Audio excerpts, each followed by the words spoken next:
All right, y'all, welcome to the show. This is Church and State with Spencer Sanderson. I'm your host, Spencer Sanderson. And as usual, whenever, wherever, and however you're listening, it is an honor to be a part of your day. We are joined once again tonight by Mr. Cole Crowson to discuss the recent Oval Office meeting between Donald Trump and New York City Mayor elect Zohran Mamdani. Y'all might notice there's a little bit of a scene change. I'm currently at home for Thanksgiving break, so I'm using the home office here. So I hope all of y'all, if you're listening this week or even if you're listening in the future, I hope y'all have or have had a wonderful Thanksgiving with your family and that y'all are able to eat some really good food. I'm most excited for the green bean casserole, macaroni and cheese, and hot take. I'm more of a fan of country ham than I am of turkey. Y'all can fight about that in the comments. Y'all can attack me on that. I will defend my position to my dying breath. But once again, we've got Mr. Cole Crowson with us tonight. So, Cole, thank you very much for taking the time to join us. Of course, thank you for having me. It's always an honor to join you. I love our conversations, love everything we talk about. Absolutely, always a joy to have on, and you've pretty much got an open invite every single time, whatever you want. So recently, Donald Trump and Zohran Mamdani met in the Oval Office this past week, and I think MAGA Republicans and hardline Democrats were both extremely shocked at how the meeting went. It was very, very cordial. Donald Trump and Zohran Mamdani seemed like old friends that were there just catching up. So, real quick, I want to go over the opening statements from Trump and Mamdani. The full meeting was about 30 minutes, and I will link the meeting in the description because we're going to be showing some of the clips from it tonight, courtesy of NBC. So the opening from Trump is just that it was a very productive meeting. He said that him and Zoran they both shared an agreement, obviously, that they both want the city of New York to do well. And he congratulated Mamdani heavily on his victory. You know, he said he ran a great campaign, which is something that Cole and I have said from the beginning. It's impossible to deny that Zoran ran a fantastic campaign. He was out in the streets every single day talking to real people. His social media team was absolutely on fire. So kudos to them for that.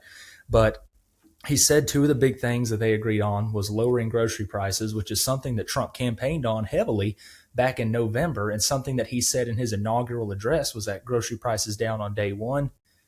You can assess for yourself whether that's been fulfilled or not. And building more affordable housing, because one of the biggest parts of Zoran's campaign was bringing housing prices down and bringing in more affordable housing. And he congratulated him, gave him another handshake, and then Mamdani basically echoed the same thing. The meeting was a shared admiration of New York City. They focused on rent, groceries, utilities, and he expressed that he was very appreciative of the conversation with the president. So before we dive into the details, Cole, I just want to know what was your.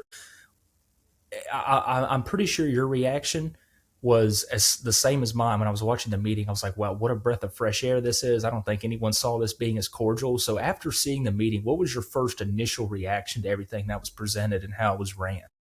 Well, initially, I was very surprised. I was like, why is he so friendly? I mean, you go back to the meeting with Trump, Zelensky, and Vance, or Trump's interactions with Massey and Green recently. They've all been like relatively like aggressive and trying to get to a point and kind of arguing. But whatever happened in their meeting before the press conference had to be something we don't even know about, something we can't even describe because they were just so friendly to each Yes, other. And that's the Trump meeting was I want even to see. yeah, and I would love to be the fly on that wall, but the way Trump was talking to Mamdani and the way that like the questions were being like kind of aggressively thrown at them, trying to get them to get angry, and Trump was just allowing shots to be thrown at him. He and Mamdani seemed to agree on just about everything other than like socialism, but past that, they seemed like in agreement about a lot of stuff. Oh yeah, and the biggest thing that I made a note on is that it was extremely and painfully evident that every question that a reporter asked was asked in a very pointed way. They were trying to get them to spar. We'll look at a clip later on where they basically asked Mamdani to confirm that, do you think that President Trump is a fascist? And they handled that well. So the reporters kept trying to get him to fight, and both Trump and Zoran held their ground, kept the meeting cordial. So that's something that shocked me. Completely was how they were able to handle the press, because they were repeatedly poking the bear. So the very first question, which was a very interesting question because it was something that Trump said that they didn't even speak about, was that, number one, do you think Mamdani is a communist? And number two, do you think that you'll be able to stop him from fulfilling his promise of arresting Israeli Prime Minister Benjamin Netanyahu? And Trump said they didn't talk much about it. I don't know about you, Cole. I don't believe that that wasn't covered. That they had to have spoken about that because Mamdani was very, very vocal about it. I think honestly, and I'll give Mamdani his roses on this. Every pointed question he always pivoted back to, "I'm all about New York City," and I do genuinely believe that their meeting was almost 100% about New York City. If Netanyahu did come up, then that might have been a point they disagreed on because Trump even said they have disagreements. But I don't think I would hope Trump is not going to leverage his support for New York City on if they would arrest Netanyahu, who like several world governments have said is a criminal. Yeah, I mean, from my understanding, he has active arrest warrants out to the point where that the United States is one of the few countries that he's able to actually visit without fear of being arrested. So I think that they most definitely covered that. But something you touched on earlier about Mamdani's answers, it seemed very formulaic in how he answered. It was like no matter what question was asked, tie it back to three things: affordability, lowering the crime, and serving every New Yorker. And not only serving every New Yorker, but focusing on him and Trump's shared admiration for New York. So Zoran, I don't know. I really don't know if he got press trained at all or if he's just that charismatic. But I think no matter what side of the aisle you're on, whether you're a hardline MAGA Republican or a very far left Democrat, it's impossible for you to say that Mamdani is not a well-spoken and charismatic person. I think he handles himself great, and kind of like you said, Cole. Mamdani's rhetoric on the campaign trail versus this meeting. If you remember, one of the first things he says when he won in his victory speech, he looked straight into the camera and said, "Donald Trump, if you're watching, and I know you are, I just have four words for you: turn the volume up." And the Mamdani we saw in this meeting was a complete departure from that Mamdani. I understand when you're campaigning and when you're giving a victory speech in front of your crowd, you're obviously going to be different. But I was very happy with how Mamdani handled himself. I think, would you agree that that's probably the most diplomatic we've ever seen Donald Trump, at least in his second term? 100%, especially within people in this nation. But like the way Trump acted was like he had like Mamdani was holding a leash. He was like doing the right things. Trump, and Trump is very quick to get aggressive with somebody. They make a comment or a rude thing about him, and he's instantly just on fire, attacking him in the worst ways Vladimir possible. Zelensky, exhibit A, Yeah, B, C, and D. I mean, and he just continues on. I mean, literally calling a reporter piggy. Supposedly, it's like you you see this guy who does not handle criticism very well. He truly doesn't. And you're with your biggest political opponent, the guy who's arguably the opposite of you. But when you think about it, Mamdani's almost the exact same as Trump. I mean, Trump's America first, Mamdani's New York first. They're both populists. They both are running on this message of being different than what they're against. And so it's just interesting to see the way that they interact because I think they are so similar, and I think that's what maybe drove them to having a decent meeting beforehand. Yeah, and I like the fact that you brought up Marjorie Taylor Greene and Thomas Massey a minute ago because Trump is Trump is meaner Trump is meaner to Republicans who won't fall in line than he is to people who outright disagree with them. And I think part of that might be he respects the fact that Mamdani doesn't pretend to agree with Trump on everything, whereas somebody like Marjorie Taylor Greene or Thomas Massey, they claim to be Republicans, but when they don't fall in line with Trump, he's like, okay, now you're being a coward. When in reality, Green and Massey are just number one, they're doing what their constituents want, and number two, they're kind of free thinking for themselves, figuring out how they want to handle issues. I think Trump admires somebody who is outwardly opposing versus somebody who cuddles up to him and then later changes their tone. So I think that's a big thing that drove this meeting. And something else really interesting I saw was Trump pivoted then into a tangent about peace in the Middle East. And I don't know if you caught this, but he hinted that Zoran Mamdani might be able to sit in on some of those meetings with Middle Eastern leaders about the war in Gaza. I saw that, and I saw them both agree they want peace in the Middle East, and I think that's interesting they would bring that up. So they probably, like we said earlier, they probably did talk about Netanyahu, but I find the peace in the Middle East angle from a New York mayor so interesting because why are we talking to a mayor about foreign affairs? I get he's an American, now he's part of the government, but it's like, what does that matter? Why are interviewers and these people so pressed on hearing about foreign affairs from our people in this nation?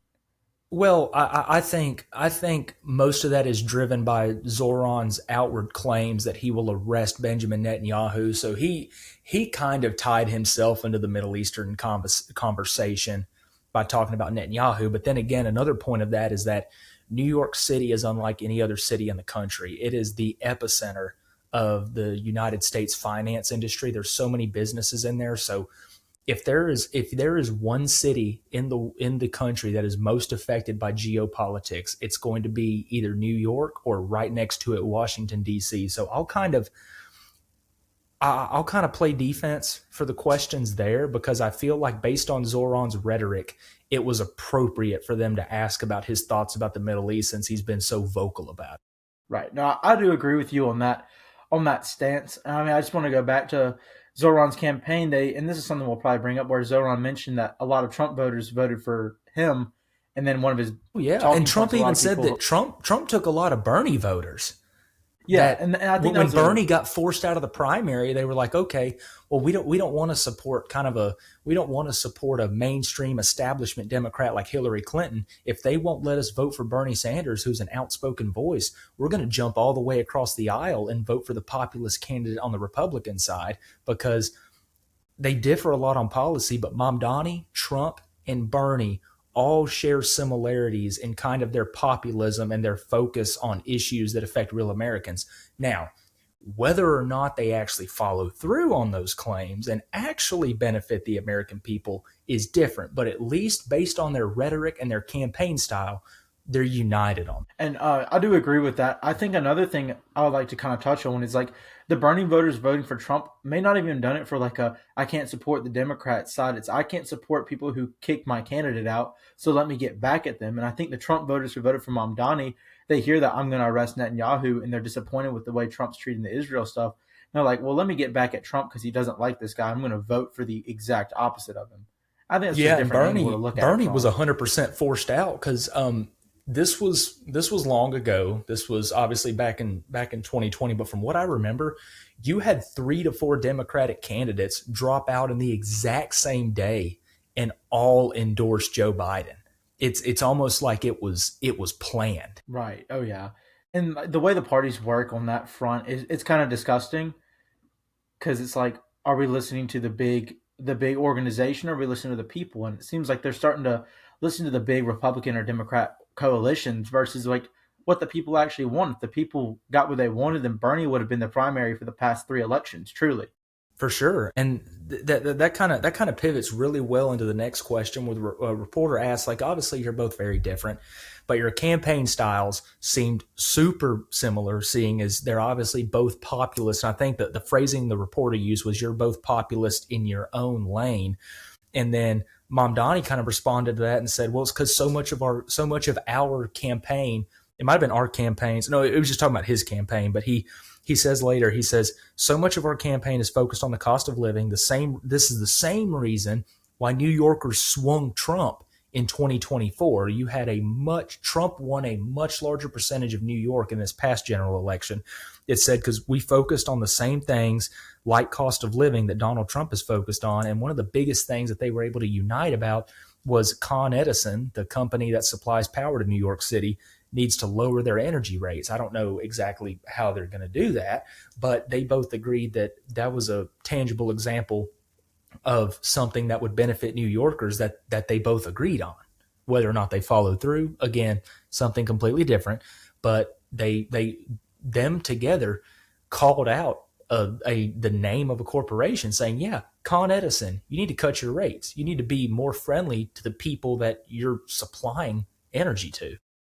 Right. And I mean, I think it's valuable that they mentioned that. And I think it's going to be interesting to see Zoran's approach versus Trump's approach because Trump is dealing with the large scale, small moves. So, like, Trump's not going to make a major change in his promises. He says, I'm going to cut the cost of living. He's not saying by 100%. Like, that's not what's going to happen. Whereas Zoran, he's running in a smaller area, but with bigger promises, bigger percentage of change. Like, we're going to get this stuff routed out. We're going to have this, that, and the other happen. And look, calling out Con Edison, I think is a great idea. We need to call out these big corporations because America is a capitalist society, sure, but we don't need to be run and like suffocated by these huge corporations trying to make money off of us. I'm all for big corporations. But when you can't survive in town because these huge corporations are taking up the energies and stuff and all that kind of thing, it's like, how is someone even going to compete with a company of that scale to make Con Edison have competition and cut their prices down? So they have to do it manually themselves.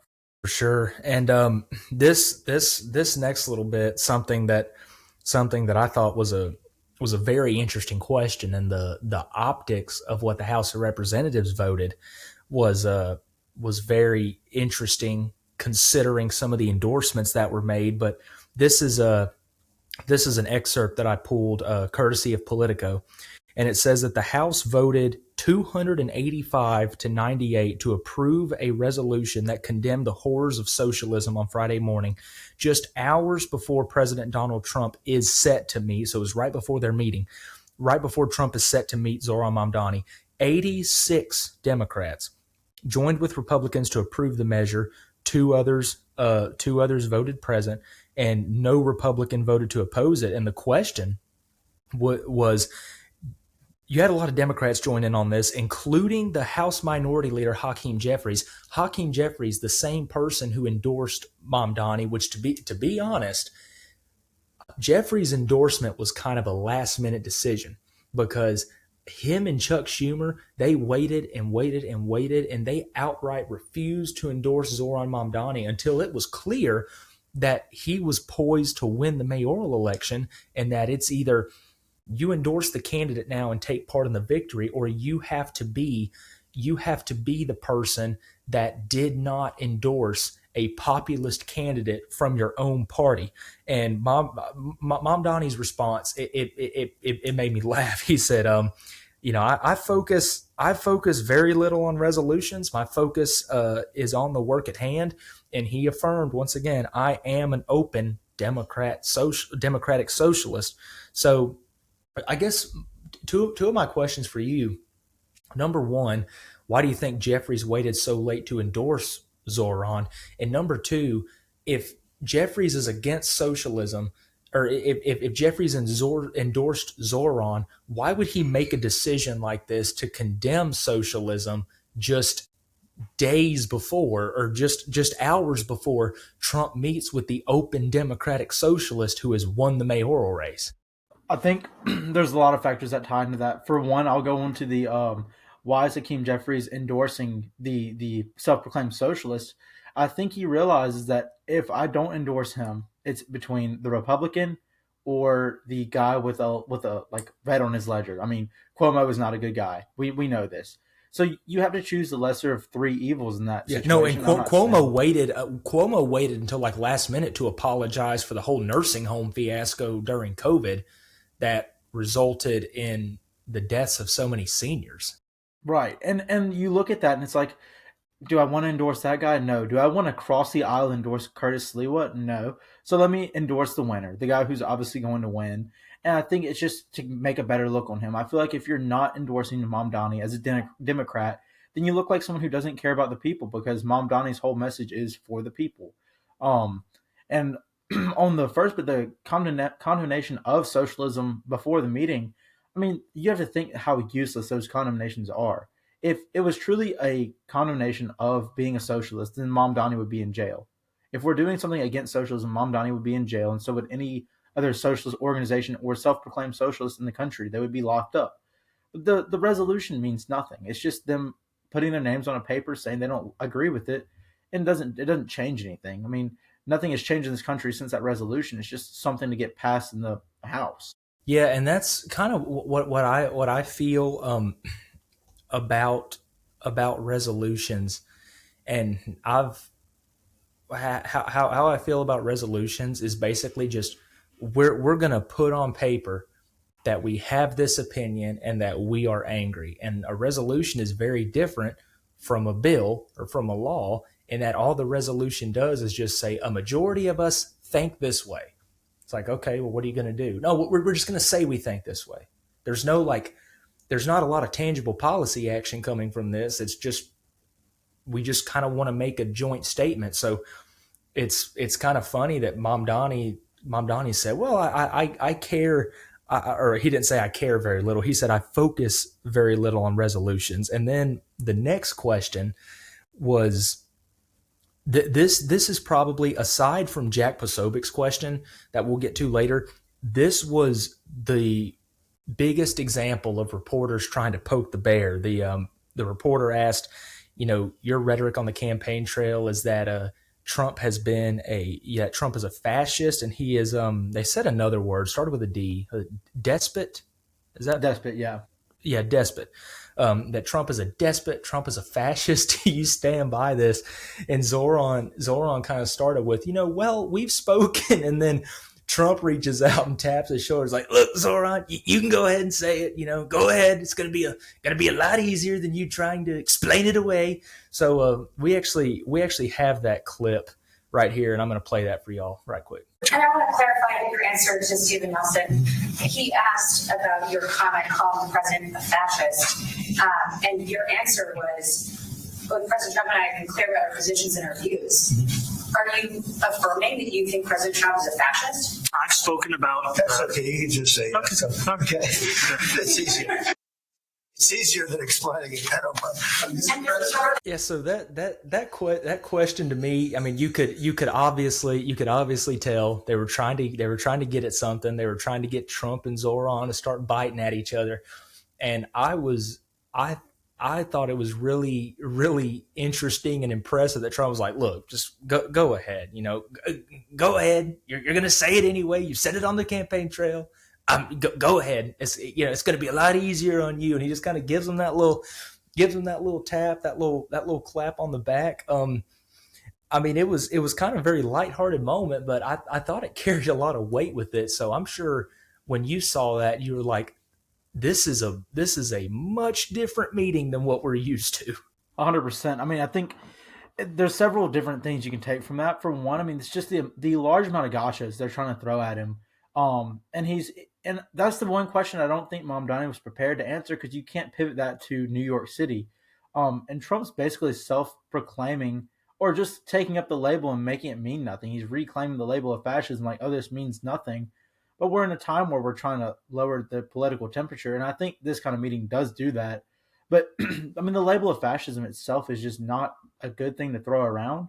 And Trump just kind of, like, taking it in. He's like, oh, yeah, like, just say it. It's fine. Like, I've heard worse. It's like, when people call him, go ahead. I know you've been saying this stuff for months. Don't try and switch up now. Own it. Just say it. I'm sitting right here.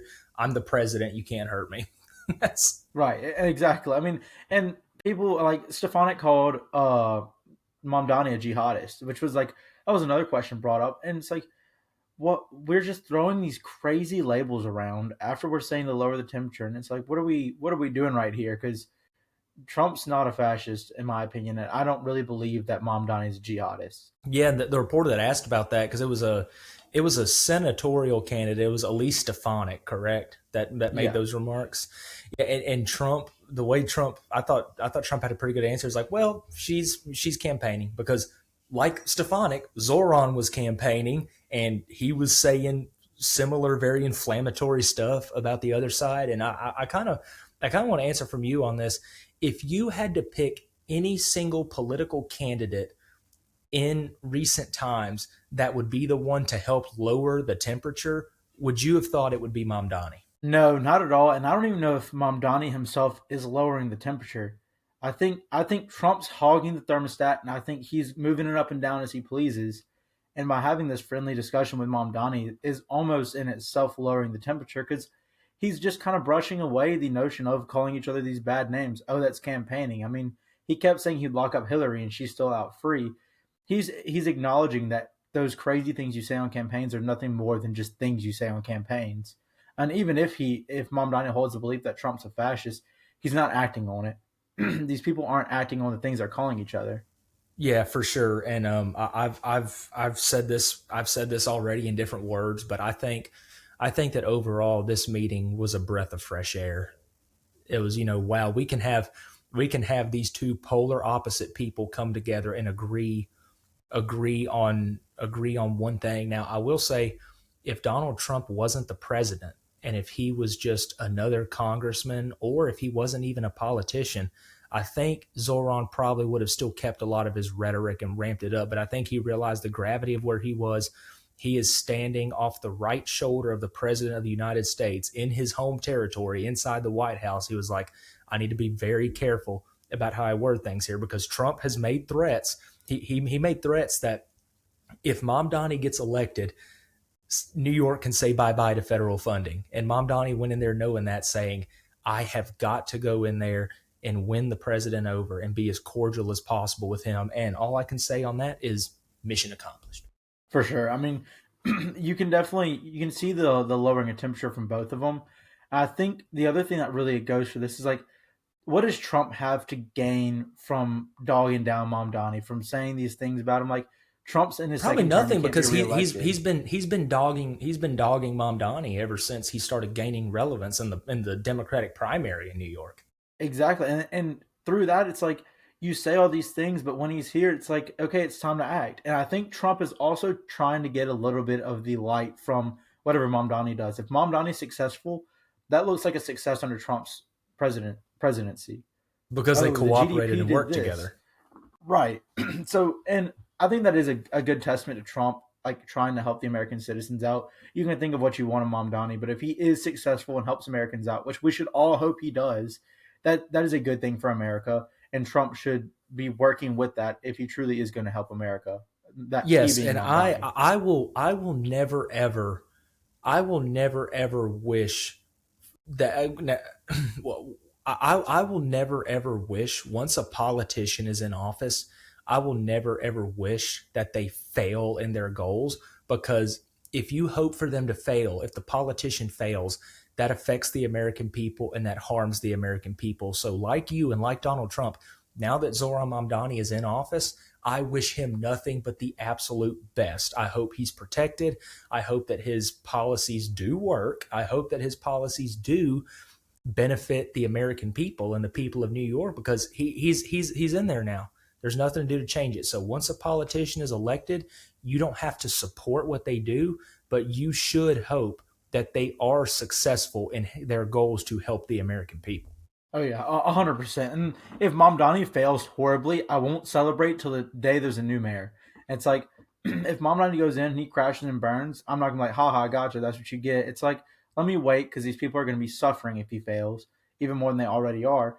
And when a new mayor comes in, it's like, yeah, we'll never do what Mamdani did again. And if he succeeds, then maybe we need to take notes and figure out, why was he so successful? How can we replicate that success across the nation? Yeah, and right after that, we've got another gotcha question. The reporter asked, they asked Mamdani, you and President Trump agree on the cost of living, and you have said several times that the housing prices in New York are out of control. The cost of living is terrible. Democrats have run New York for a while, so do you see their policies as failures? So they're trying to get Zohran to criticize his own party and fall in the bad graces of them. So it's just question after question. It's like it's almost as if, and this is just my view of it, I don't want to make a qualitative statement here, but it is evident to me that the reporters went in there looking for blood. They wanted there to be a fight. They wanted there to be they wanted something like the conflict that Trump and JD Vance and Zelensky had in the Oval Office back this spring. They wanted something like that tenfold, and I think it really kind of made them angry that they weren't able to get them to that point. Oh yeah, I think I definitely think the reporters were a little disappointed. My view on this is, when you have someone like Zelensky come in and they're begging for American support, if that goes poorly, if Trump goes crazy on Zelensky, or Vance says you didn't say thank you enough or whatever on Zelensky, I can fully support that, because that does not affect my daily life. And I mean, New York doesn't affect my daily life naturally, but it affects Americans, and I love America and Americans. And it's like, I don't want to have contention between our politicians because of the way they vote and the views they hold. Like, we should all be prioritizing America and Americans. And if you're on the right side of the aisle, like the right, not like the correct side, right side of the aisle, and you think it's crazy that I want Mamdani to do well, then like, what do you think about Americans? Do you not want people to do well in America? It's like, I don't like that he's a socialist. I don't support socialism, but if it fixes the issues in New York City, then that's great. More if it does power a to long-term good change, yeah, I mean, I'm all for it. Yeah, and this is another note that I made here, because of how the discussion of ICE went. Trump was like, we didn't talk much about ICE. We focused on lowering crime, which is something they agree on. And I made a note that Trump and Mamdani, they are avoiding points of disagreement like the plague. They're not touching it. Somebody brought up a question specifically about ICE, and both of them brought it back to reducing crime in New York. And that's something that I think they both did very skillfully. Was the entire 30-minute meeting, they focused on, we're gonna talk about the things that we agree on in order to make this meeting the most productive, because nobody is going to win by Trump and Mamdani just going at each other's throats, whether it's, away from the cameras in the cabinet room or the Roosevelt room, wherever they met, whether it's there or whether it's in the Oval Office in front of cameras. No progress is going to get made, and no benefit is going to come to the American people by just fighting and trying to rip each other apart. So I thought it was very good that they tried to reel back the discussion to those points. So now we get to the question from Mr. Jack Posobiec. And to the audience, if y'all are not familiar with Mr. Posobiec, he's a conservative influencer. He's been on Piers Morgan's Uncensored show quite a bit. And I would say, Cole, Posobiec is kind of on the same level as Benny Johnson. They were kind of close in the Charlie Kirk circle. They both have their own podcast, both outspoken influencers. Posobiec was actually one of the people back when they did the initial Epstein files release phase 1, where they invited a bunch of influencers to the White House and gave them binders. Jack Posobiec was one of the people that was in the Oval Office that met with Pam Bondi, the Attorney General, and met with Donald Trump to get those binders. So he asked a question. He said, something on your campaign was shifting the property tax burden from minority communities to wider communities. Did y'all discuss this? Because originally Zohran did say that he wants to shift the tax burden to wider communities, and then later he kind of repivoted that and said we want to focus on richer neighborhoods. So Mamdani answers, look, we focused on affordability and the cost of living crisis. The system in New York, this was in Mamdani's words, it's so inequitable that it can't even stand up in court. And then Posobiec shot back with, so you're going to continue this idea of race-based property tax. And Mamdani's like, look, the use of the term was a description of the neighborhoods, not a description of intent. I think that's kind of a weak answer, because if you're talking about the description of the neighborhoods, you could say they were richer areas. I think Mamdani made a mistake by outright saying we're going to shift the tax burden onto wider neighborhoods. I think that was bad optics. I think he kind of knew the flack that he would get from this. So I think that this was kind of a weaker answer from Zohran, in my opinion. I do think that Posobiec's question was kind of meant to be a gotcha question. I think Mamdani should have never said wider neighborhoods. I think that's just a stupid thing. So it's like when we bring up race into anything, it's going to be an issue no matter what side of the aisle you're on, because you try to look like a good guy. And Posobiec does bring up a good point of, hey, why are you saying wider neighborhoods? Like, that's kind of unfair. And I think Mamdani defending that is valid, but like I said, he should have just never said it in the first place. And his defense was kind of weak. And I doubt he and Trump even talked about him mentioning the wider neighborhoods. Yeah, and then next, so we addressed earlier what Trump had said about, if Mamdani wins, I'm going to eliminate federal funding to New York. The reporter asked, look, you threatened to cut off federal funding to New York. What policies from Mamdani would prompt you to do that? It's like, what would be the trigger where you're like, okay, we need to cut off federal funding? And then Trump replied, look, I don't think federal funding is going to be a problem. He said that we met today on a lot of things that we both agree on. We both agree on the construction of more affordable housing. And then he added, I expect to be helping him, not hurting him. De Blasio was a disaster. Bill de Blasio used to be he was mayor of New York back during the 2020 primary, wasn't he? When he was running as a presidential candidate, was he the active mayor? I think so. Let's see. I wish I'd know that off the top of my head. Yeah, he said, I expect to be helping him, not hurting him. De Blasio was a disaster. I think this one could be great. Talking about Mamdani, I think Mamdani could be great. So it's obvious that this meeting inspired a lot more confidence in Mamdani to Trump. Trump feels a lot more confidence after sitting down with the man and speaking to him, which I think that could be an overall lesson to all of us, is that all these petty disagreements that we have and all these fights we have, once you sit down and actually talk to people and discuss your beliefs, a lot of things can change, and you don't start seeing people as labels anymore. You see them as people who differ in beliefs to you, but in the end, like they've touched on this entire meeting, they have the same priorities. They want to help the American people, they want to benefit New Yorkers, and they want to bring the housing costs down and make everything more affordable. Oh yeah, I mean, I think, and De Blasio was the mayor at that time. Okay. But Okay. I do think I figured he was. I think the conversations are useful, but this is also the same Trump who said that people who are doing sedition should be hung. So it's like we have the respective conversation for the mayor elect of New York City. Let's make time and have conversations with these other people in the House and the Senate who directly affect your presidency. Yes, Mamdani has some effect, but it's like let's have conversations with people on all sides of the aisle. And if you want to be seen as a more level-headed guy, then talk to them, because these Truth Social and Twitter posts aren't doing you any justice. You saying these crazy hot words, buzzwords over social media are not helping you.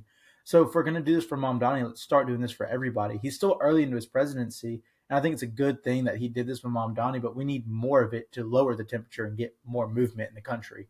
Yeah, and after this, Trump added a point which I thought was really interesting. He said that he would actually feel comfortable living in Mamdani's New York. So let's take a look at that clip.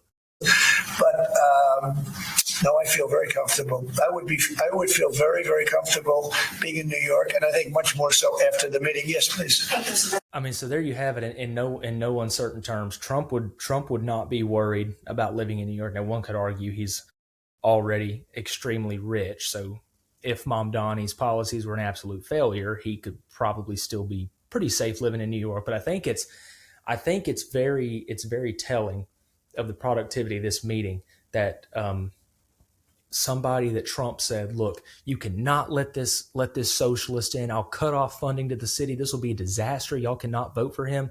To now he's saying, yeah, I'd be fine living in his New York. You know, with Mamdani in control as mayor, wouldn't bother me.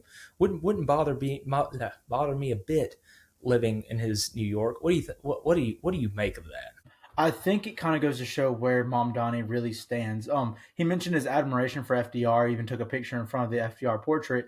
And so I think Trump's realizing, and Mamdani, he doesn't realize it yet, but like, you're not really a redistributing wealth guy. You're not about to take money out of Trump's bank account and give it to everybody.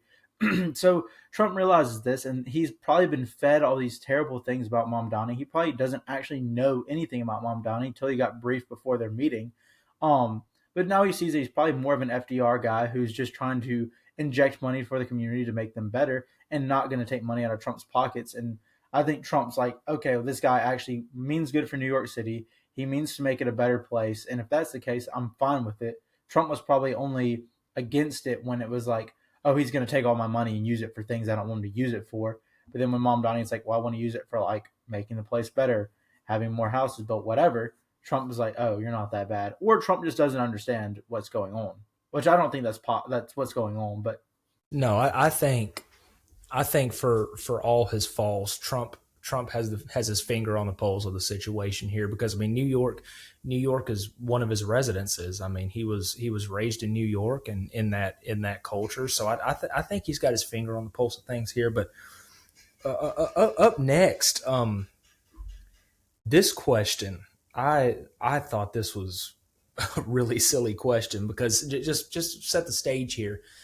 Zohran has been campaigning a lot on free public transit, making city buses more efficient, making the subway system and trains more efficient. So a reporter asked, Mr. Mamdani, why did you fly here? Aren't trains greater? And I don't really have words for that. I mean, if I was to say, hey, we need to install new bike paths on the main road in this city, and then I drive to a restaurant, that'd be like somebody asks, hey, why'd you drive here? Aren't bikes better? Aren't bikes more efficient? You know, you supported making better bike paths. Why are you driving, hypocrite? I thought that was just a really weak question. I think that was kind of a last ditch effort for the reporters to be like, okay, this one be a gotcha question. This one will get them to fight. And Mamdani fires right back and says, I will use every form of transit and I'll make it more affordable. And then Trump even came up, he tapped Zohran on the shoulder, kind of nudged him. He was like, look, I'll stick up for Mamdani here. planes are a lot quicker. This was a very important meeting between two very important politicians who both have extremely busy schedules. Trump basically said, "Look, a plane's quicker, takes much less time. That's all that needs to be said about that." I thought it was kind of silly to try and bring that up. I thought it was really silly too. I think it kind of goes to speak for like the political IQ of some of these reporters, because I get it's their job, but it's like, why aren't we aren't asking anything hard hitting. We're asking what's going to give me the best article. I would much rather read boring articles about how Mamdani is going to do things for this state or for the city than I would about, oh, Mamdani and Trump crash out. Like, that's a good headline. That's silly. But we don't need to try to bait these people into saying the right or wrong thing. Mamdani didn't come here and say, yeah, trains suck. It all sucks. It was like, dude, he has to be at the White House. He's probably going right back to New York City. Why would he take a train? Why would he go and inconvenience himself for a cross-state trip?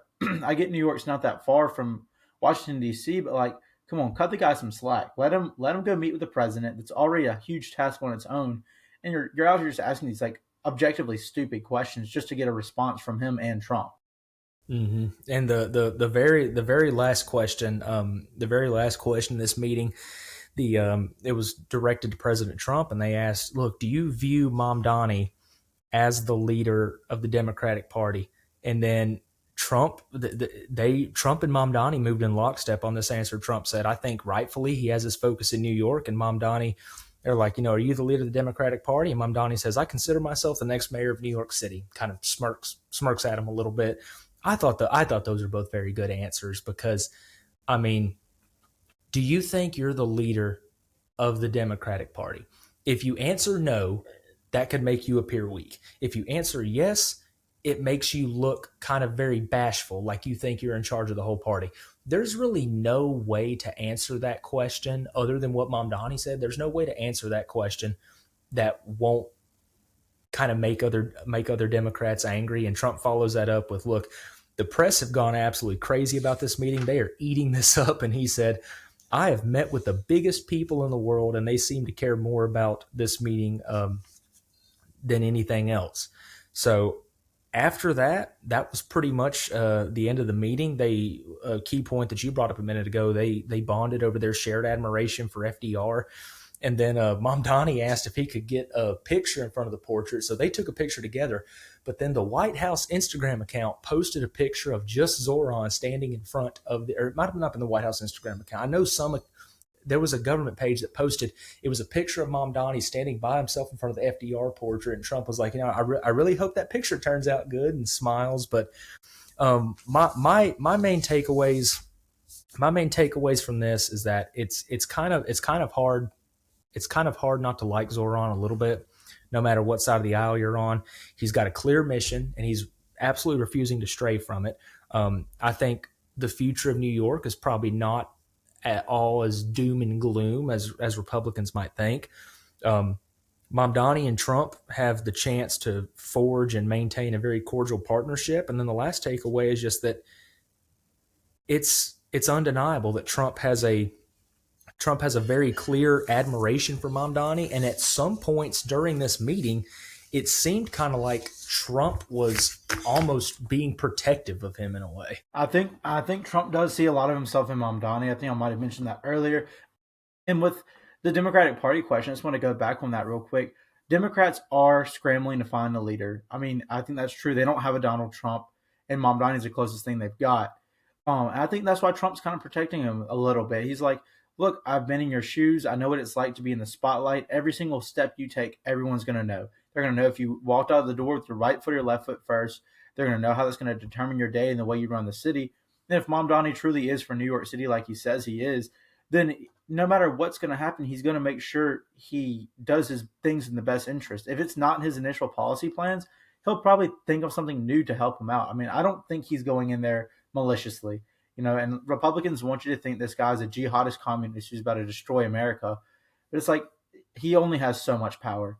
He can only do so many things. And if he's really that big of a danger to New York City will revolt. They will do something, surely. Yeah. So any final thoughts? Any main takeaways? I think the biggest takeaway from this really is working together, bipartisan, for this country and for our people. if we always met with the mayors and governors of every city and state, maybe we could be on the same page. I mean, I like Mamdani's kind of approach to his love for New York City. Someone asked him 3 words to describe himself in an interview, and he said New York City. I mean, dude's obsessed with the city he's from, and I respect that highly. So I think we just need to work together on making the country better. We need to quit worrying about things that have nothing to do with the daily American's life.